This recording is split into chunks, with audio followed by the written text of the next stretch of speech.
আমাদের পিতামাতার শ্রীযুগল চরণে যাদের অশেষ করুণায় মানব রূপে আমরা এই ধরায় এসেছি, প্রণাম জানাই বাবা হরিচাঁদ, শান্তি মাতা বাবা গুরুচাঁদ, মাতা সত্যবামার শ্রীযুগল চরণে, প্রণাম জানাই গুরু গোসাইদের শ্রীযুগল চরণে, প্রণাম জানাই যেখানে যত হরিভক্ত আছেন এবং যারা আমাদের এই ঠাকুরের গ্রন্থ পাঠ শুনছেন তাঁদের শ্রীযুগল চরণে।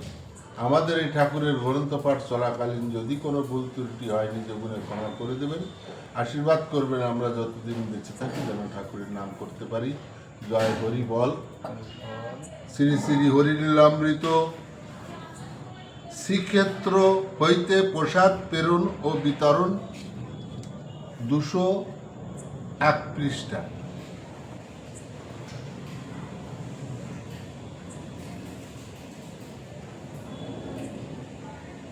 তাহলে এই যে প্রসাদ পাণ্ডারা নিয়ে এসছে, এখানে কি বলছে? তব আদেশেতে আসি ভাণ্ড লইয়ে বৈঠ প্রভু দিব তব শ্রীমুখে তুলিয়ে।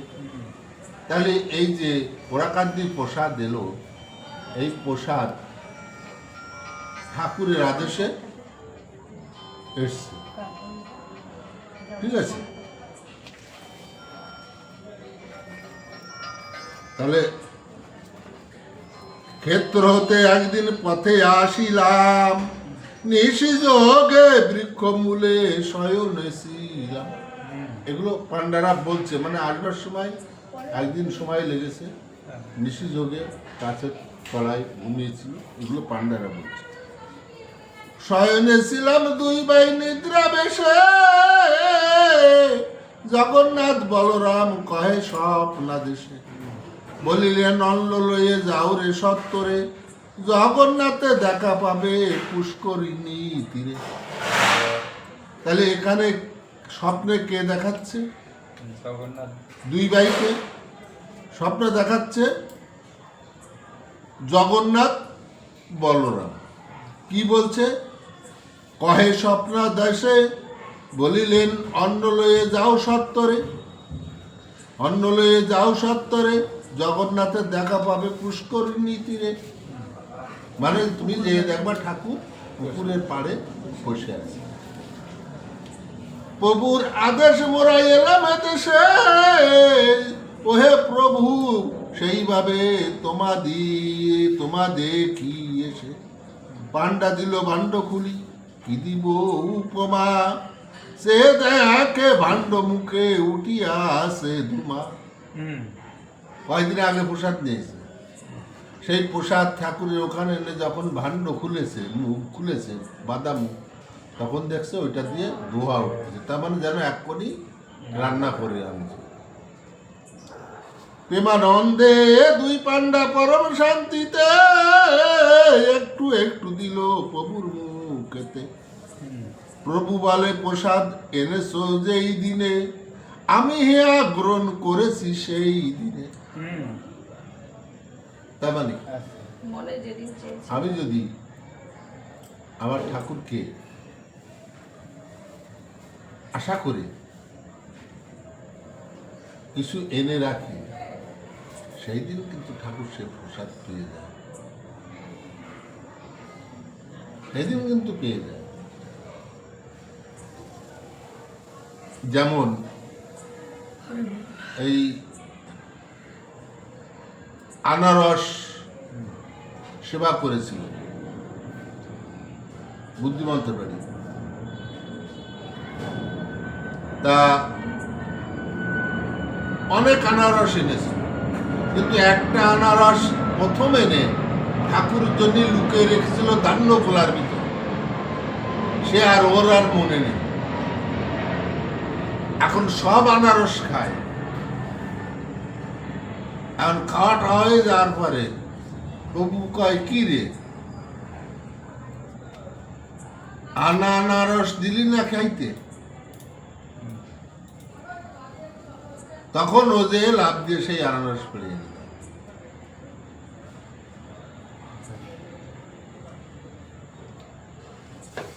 এখনে তোমরা লও ফিরে মরে দিও, যা হলো আর কারে ইহা না বলিও। এখানে যা ঘটনা ঘটলো তোমরা আর কাউকে বলে না, তোমাদের দুজনের ভিতরই থাকবে। পান্ডা কয় মোরা জানি জানে সেই দুইজন, ভাগ্যবান যেই সেও আর জানুক এখন। আমরা জানি, আরো জানো দুইজন। ওদিকে ঠাকুর কি বলছে? তোমরা দুইজন জানো আর কেউ না জানো। তাহলে এখানে কি বলছে? পান্ডা কহে মোরা জানি জানে সেই দুইজন, ভাগ্যবান যে সেও জানুক এখন। এই যে এখন তোমরা এটা শুনছো, জানছো, তোমরাও ভাগ্যবান। হরি কথা, হরি নাম গুণাগুণ এ সবারই ভালো লাগে না, আর সবাই এতে অংশগ্রহণ করতে পারে না। পূর্ব জন্মের স্বীকৃতি যদি না থাকে তাহলে হরি ভক্ত হওয়া যায় না। এই যে তোমাদের সবার সঙ্গে আমার এই জন্মে এই যে চিনাচিনি হয়েছে, এই চিনাচিনির পিছনে একটা ঘটনা আছে। কারণ পূর্ব জন্মে তোমাদের সঙ্গে আমার জানাজানি ছিল, সেই জানাজানি থেকে এই জন্মে তোমাদের সঙ্গে আমার চিনাচিনি। তদ্রূপ এক জন্মের স্বীকৃতিতে হরিভক্ত হওয়া যায় না। দেখো কত মানুষ আছে, তাই না? বিভিন্ন মত, বিভিন্ন পথ তারা ধরে রেখেছে। সবাই তো মতুয়া মত ধরেনি, ধরেছে? তুমি ধরেছো, আরেকজন ধরেছে, এরা ধরেছে, ও ধরেছে, সবাই ধরেছে, সবাই তো ধরেছে। তাহলে এই জায়গাটা পৌঁছাতে গেলে অনেকটা কর্ম করে আসতে হবে। কোন কর্ম? সুকর্ম। কারণ সুকর্মের শুভ ফল, কুকর্মের কুফল। কুকর্ম যদি তুমি করতে পূর্বজন্মে, তাহলে এই জন্মে এই আশার মালা তোমার আর গলায় উঠত না। এই জন্মে তুমি যেটা করছো এই ফল কিন্তু তুমি এই জন্মে পাবে না। এই জন্মে ফল পাবে তুমি আগামী জন্মে।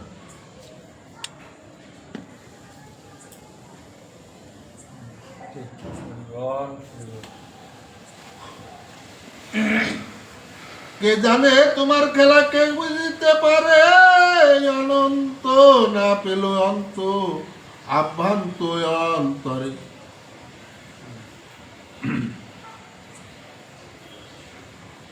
একদিন নারায়ণের জন্ম কিসের থেকে?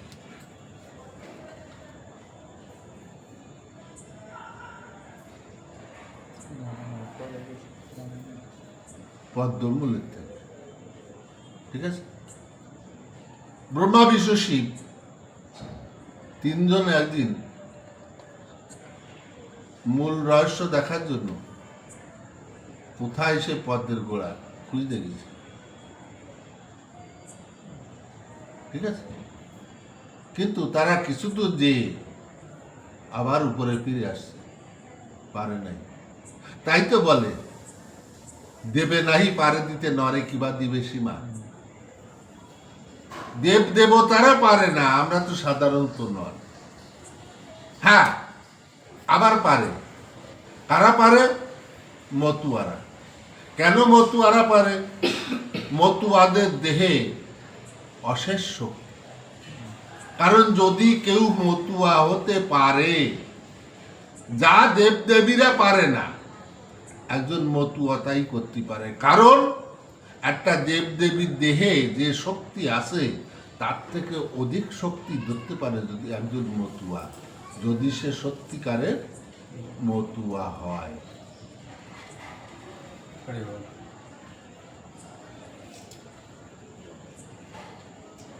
রামায়ণে গায়কেরা গায় রামায়ণে শিব সুখ সুখ নারদাদি তত্ত্ব নাহি জানে।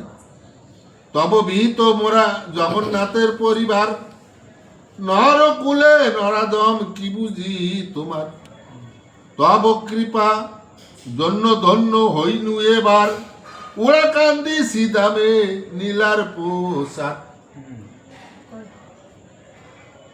এই প্রসাদ নীলে দিলে বলিবারে মানা, মোরা কি বলিব জানিবেন ভক্ত জনা। আপনি যে এই প্রসাদের কথা বলতে বারণ করেছেন, তা আমরা কি বলবো? এ তো ভক্তজন, যারা যারা ভক্ত মূলত তারা সব জেনে যাবে। অন্তরঙ্গ বহিরঙ্গ সকলে জানিবে, এহেন আচার্য নীলা গোপন কি রবে। প্রভু বলে, হয় হয় না হয় রবে গোপন, গ্রন্থ তুলি ভক্তগণে করিবে কীর্তন।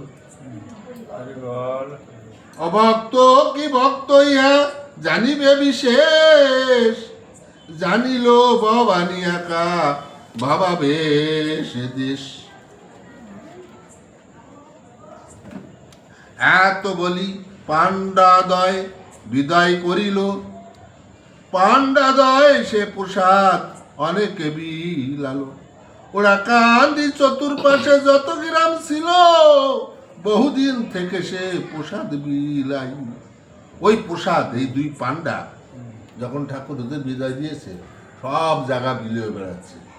ওরা কান্দির আশপাশে যত গ্রাম ছিল, প্রত্যেক গ্রামে ওই প্রসাদ বিলি করেছে। মাঝে মাঝে করিতেন শিরূপ দর্শন, কেঁদে কেঁদে বলিত প্রসাদ বিতরণ। মাঝে মাঝে করিতেন শিরূপ দর্শন, ধন্য সে ভবানী দেবী পাণ্ডা দুইজন।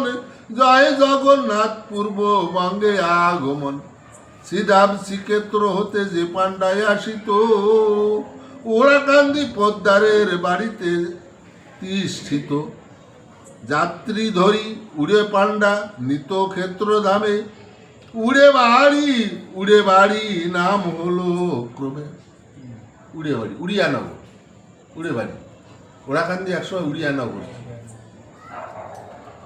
মহাপ্রভু হরিচাঁদ বসিত করিল, বসতি করিল উড়িয়ানগরী নাম ওরাকান্দি পেল। ওরাকান্দি শ্রীক্ষেত্র একত্রই একাজ, রচিল তার চন্দ্র কবির সুরা।